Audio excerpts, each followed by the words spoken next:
Guys, good morning. So I'm Crystal. I'm a woman. I've lived here for 3 years. It'll be 3 years on August the 10th, and it's been an on and off struggle with noise because these flats aren't soundproof. I moved here from Chatham because in the flats at Chatham there was a mice infestation, and it wasn't recent because the tenants before I moved in at Lansdowne Court said there was a problem with rats around the bin area because people, when they were leaving rubbish, if you leave rubbish on the floor like dirty nappies and shit, it attracts rats. So that's what was happening, and I couldn't live like that, so I got this place. And it's a lot better in the fact that the bins are covered up by doors, and we have cleaners in the buildings 5 days a week, so they note down if anything's wrong or anything needs fixing. Back at Lansdowne Court there was one Scottish lady cleaner that cleaned all the blocks of flats, which were very small, 6 flats to a block. There's 15 flats in this block, not 6, and there was no lift in there at all, and it's got run down and dirty, and it just looked a mess. I was glad to move out of it. So I thought moving here would be a brand new start, and it was okay for the first week. I thought I've hit the jackpot here. But it only takes one neighbour to spoil your whole life. And I was talking to a bloke driving a taxi. He said it just takes one person and every day of your life is ruined. And it's true. The area is lovely. The riverside is gorgeous. They're building brand new flats down the bottom, benches.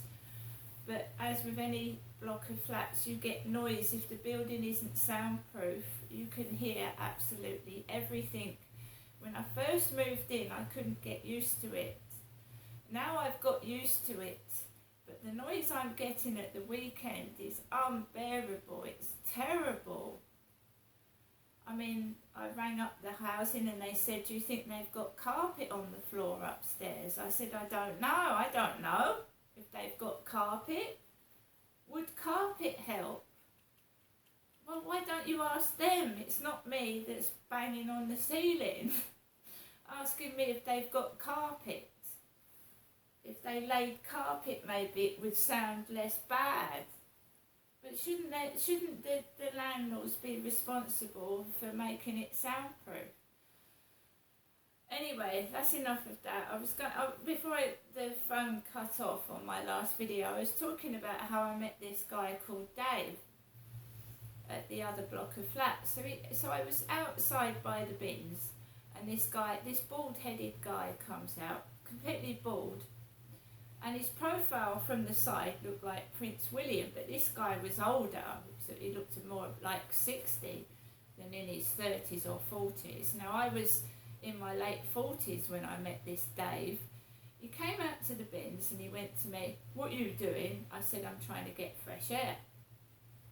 He said, I've seen you walking up New Road, but I haven't spoken to you because you've had earphones on. Because before 2015, I was walking everywhere with earphones in my ears, you see. I said, oh. He said, I would have spoken to you. I ride a bike. I ride a bicycle. I go up the road and I see you walking with your earphones on. I said, okay. He wasn't a bloke that I would have wanted for a partner. He wasn't my type. He was older than me, and he wasn't the type I go for. But I was willing to make friends and be sociable.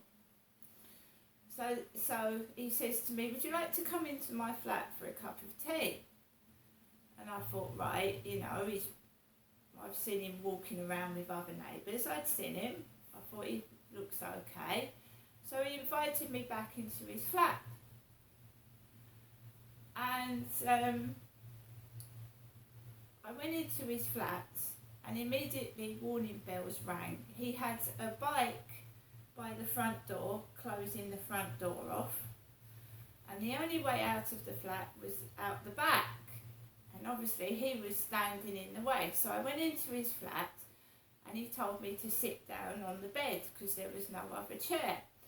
So I sat down on the bed and he started talking and talking and talking, and he said, oh, the bike's there because somebody broke in and stole my TV. So I kicked the bike across there to stop anyone coming in. Now I'm stupid, I should have walked out, I should have gone home to my flat, but A, he was a big tall man, he was taller than me and heavy set, and I didn't want to appear rude. So I sat on the bed and we chatted, and he went, let's go for a walk. Let's go for a walk, he said.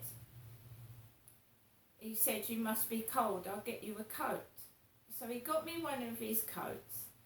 He put gave me a pair of gardener's gloves. And I looked like Beverly. I did. From a distance, I looked like Beverly because Beverly had the same sort of coat that he'd given me to put on. So we start walking towards the Maidstone Road, and that's where my mum, Jennifer, went for her mental health sessions with this Ben. So he starts walking me up the Maidstone Road, and he tries to come on to me. He starts trying to kiss me up the Maidstone Road, and I could smell cannabis. There's lads smoking cannabis opposite. And then he starts to say, he says, I don't like living in my flat. He said, I want to move out. He said, one way to move out is to have a baby. I thought, oh shit, what am I going to do? Then he carried on walking, and then he was saying, if you scratch my back, I'll scratch yours. And I thought, I know what that means. He said he had a place in Devon, carried on walking, and I thought, when I'm going to go back to his flat, and then I'm going to get the fuck out of there. So he takes me into Elmsley House car park where my mum went as a patient, as a mental health patient, and saw Ben in Elmsley House.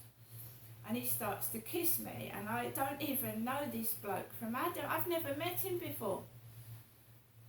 So I carry on walking, we get back to his flat, and I just want to go home, and he's standing by the back door, and I can't get out the front door. And he went, I love you. And I went, yeah, I love you too. I went, can I go home now, please? I just want to go home. And he says, just sit down for a minute, he said. He said, I won't do you any harm. And he got hold of my chin. He went, I won't do you any harm. And he grabbed me by the chin. And I thought, shit, I just want to get out of here. So I just said anything to get out of the flat, to go into my flat. And that's what I did. And the following day, he rings the buzzer, and I'm in my pyjamas. I went, I'm in my pyjamas. He said, don't matter. He said, come down, I've left the gate open. Goes downstairs into his flat, and he was giving me things. He gave me a Marks and Spencer's jumper. He gave me Next makeup, and he gave me lots of little bits and pieces.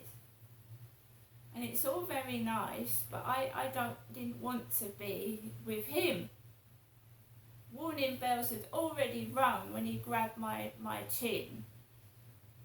So I went downstairs because he kept pressing the buzzer. Went into his flat, he gave me bits and pieces. He went, I go into the woods at night and I creosote fences. And he went, I can get you some potatoes and parsnips if you want. I was shitting myself. So I just sits with him for a bit, you know. It takes the stuff he's given me, goes back to my flat, and he said, I'll see you Monday, all right? I'll see you Monday. And I didn't agree to see him Monday. I didn't say you can come into my flat Monday. So on the Monday, he he rings my buzzer and I said, I'm not well. I said, I'm not well. I actually wasn't. And when I'm not well, you can't come in. So I didn't let him in. June downstairs, he then rang June's buzzer. June let this guy in. He clobbered up the stairs, bang, bang, bang on my door. I'd already said I wasn't well. And he said he stank of aftershave. Like he was going to come in my flat, right? He banged, I didn't even open it. He banged on the door. I went, you're not coming in my flat. He said, you agreed to meet me Monday in your flat. I said, no, I didn't. And he called me a stroppy cow when he went down the stairs. He said, you stroppy cow. And he banged his feet down the stairs and left the building. Never spoke to me again, and I never spoke to him, and I stayed well clear of him. But you've got to be careful even when you meet people outside. And that's the second person that I'd met outside that wanted to come into my flat, and I didn't want them in there.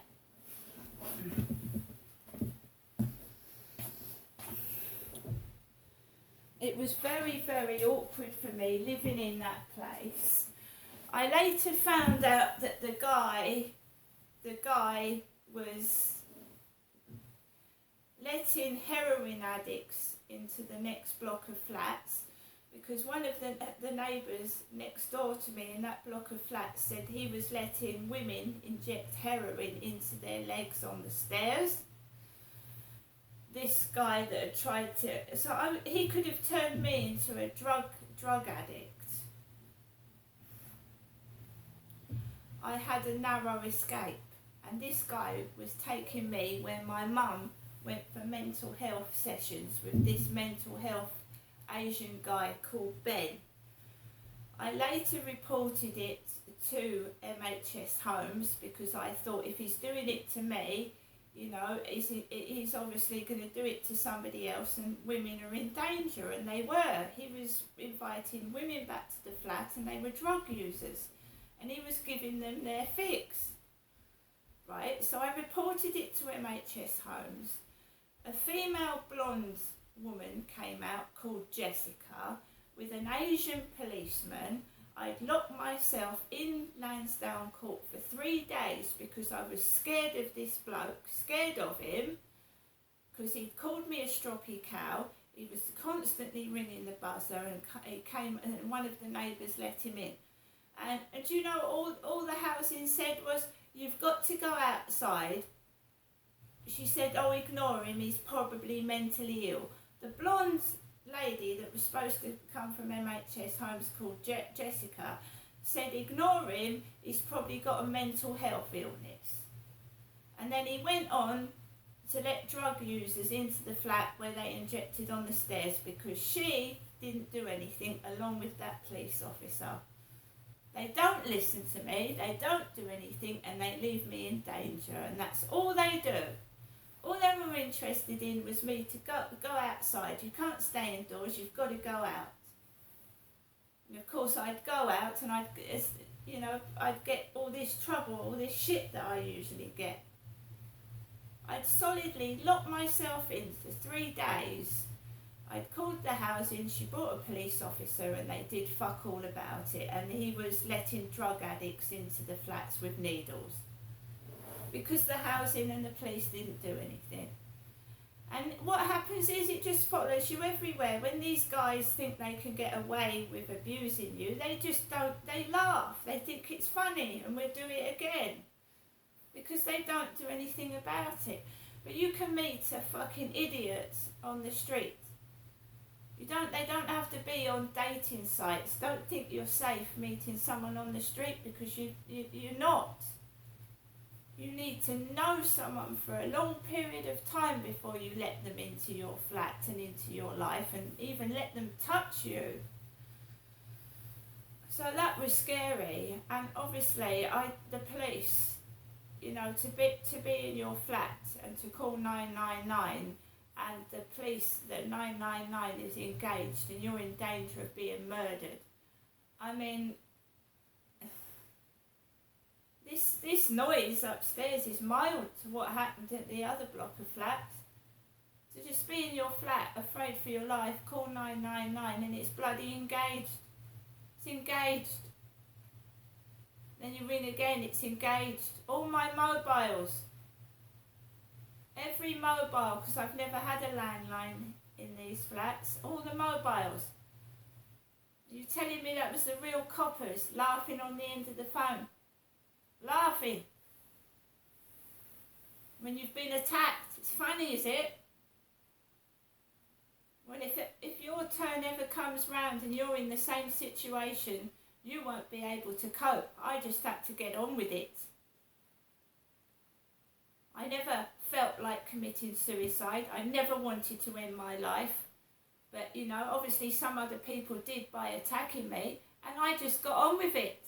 You know, I would get smashed up, attacked, and I have to go out the next day to the doctors, going down the shops after I'd been beaten up by men. I'd have to go to the shops afterwards, pay my bills, carry on, with nobody helping me.